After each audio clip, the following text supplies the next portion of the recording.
Hello, welcome everybody here once again. In this short session, we will discuss SSC CGL and SSC MTS examination. Of course, both are conducted by SSC, but in a nutshell, if I say CGL, as the name suggests, the combined graduation one or at that level. However, MTS is the one at the 10th level. You get jobs, government jobs for sure, in almost same departments if I say, almost I stated, but at different levels. Their eligibility criteria differ, their salary differ, their posts differ, and quite a lot of things. We will discuss all these things in next 10 minutes. Stay connected over here. Let's start the session without any delay. Of course, we'll be talking about SSC CGL and MTS by me, Kapildev Sharma, one of the educators here at Olive Board, the English one. Differences, as I stated, the Staff Selection Commission, SSC, conducts both these examinations, CGL the combined graduation level 1, MTS the 10th level 1, multitasking staff. Both provide government job opportunities, but they differ quite a lot in their eligibility, salary, exam pattern, and job roles also. We highlight the key differences between the two. As stated, if you have a graduation in any discipline from any recognized university in India, you can appear in SSC CGL, and whenever they release their notification, they mention all such criteria. Age limit is generally between 18 to 32, which varies according to posts. Also, if you belong to SC and ST, if you are a retired officer in army and such. I repeat, they are all stated in the notification form before the examination which is released. Apart from that, when it comes to SSC MTS, need not complete your graduation, a matriculation, 10th pass or equivalent from any recognized board is sufficient. Age limit is generally 18 to 25 or 27 as per the relaxations available out there. When it comes to SSC, CGL, and MTS also, I would say initially tier 1 is quite the same, not the level, but the number of subjects. Their pattern, if I say, is almost the same. We go through English, in which we come across vocabulary, we come across grammar, we come across the reading comprehension part also, from which parajumbles and close tests are also asked. We have English, in short if I say, we have quants, we have reasoning, we have GA and GS. In tier 1 both are the same. In tier 2 SSC graduation level shows the difference. We have to, if I be honest, a couple of years ago, just English and maths were asked in SSC CGL Tier 2 examination. There was no computer. Now in 2025, we have computers as a qualifying one. I repeat, that's just qualifying in nature, but you have to qualify in order to get selected. Apart from that, we have quants, reasoning, GAGS, English, all in Tier 2 examination also. In MTS, we shouldn't deal with all these things. So you have all 4 subjects here in tier 1, in tier 2, along with computers, and for some specific posts like JSO, you have to go through their technical expertise also, like statistics. When it comes to MTS, you have the same subjects, quants, English, GAGS, and reasoning. For tier 2, we need not go through, but for some specific posts, we have to go through PET and PST also. I repeat, for some specific posts. This is something one must look at.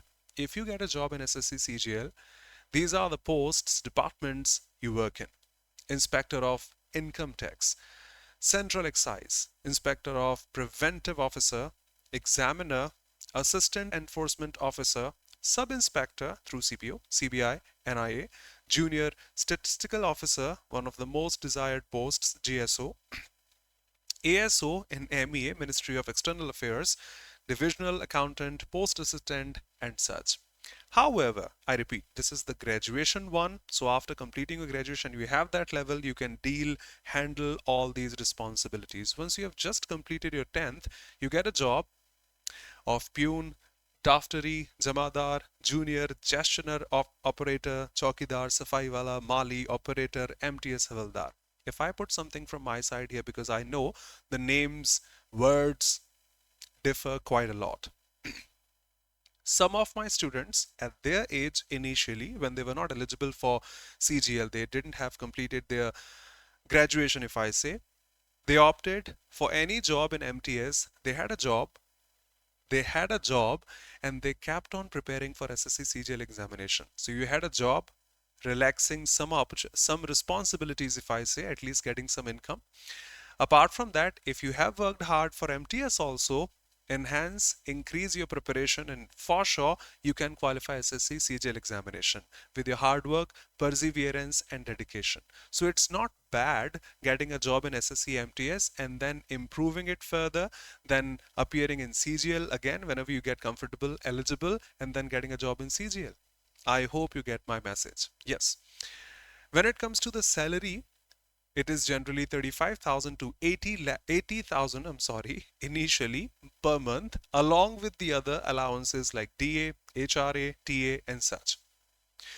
Salary differs as per your experience also and posts also. Whereas, I repeat, 40 to 80,000 we can assume initially. When it comes to MTS, we get 18 to 22,000 along with the allowances, perks, but not that high when it comes to SSC CGL examination. They are at a lower scale. When it comes to promotions, we get quick promotions, faster career growth with regular promotions in CGL.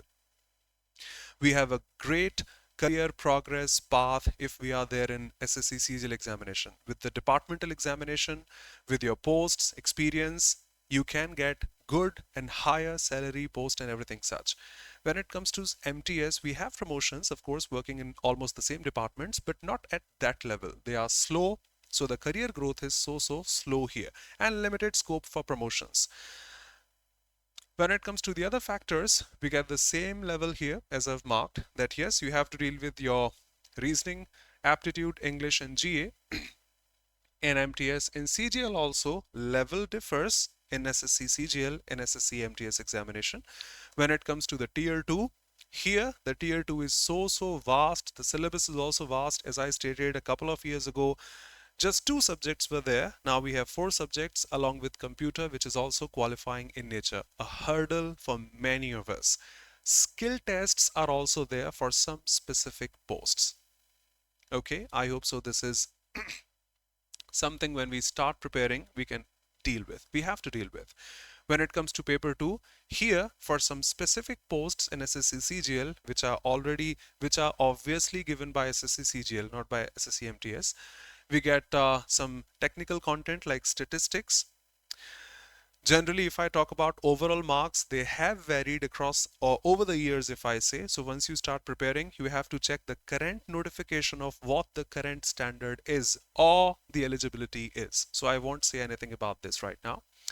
Finishing things off, I know pretty soon, but at least you have a clear-cut idea that if I appear in SSC CGL examination, I'll be getting a government job, but the salary, the career growth, the departments, the posts, the responsibilities I'm going to get are going to be such. However, if I get a job in SSC MTS, of course I have a government job, but the career growth, you better know, those departments, the posts, and salary also is going to be something such. It is suggested you decide first as per your conditions, as per your eligibility, what you are eligible for, and then decide accordingly. I repeat, in my expertise, in my opinion, and my experience also, I suggest if you are eligible, not eligible, say, for SSC CGL, you can appear in SSC MTS examination, at least get the experience of appearing in examinations. Maybe the first attempt wasn't good because I didn't do this, I couldn't manage time, I couldn't handle the pressure of sitting there in the examination. Later on I'll qualify that and will qualify this also. All the best from my side, from our side, to all of you here. If you have any question, expectation, some query, you can drop your comments in the comment section over here. We'll be looking forward to those. And for regular classes here on YouTube also, stay connected. I repeat, scroll the channel for much more content for free. And we have specific batches also if you are willing to prepare for any examination such. Thank you so much. See you pretty soon in the classes. Thank you.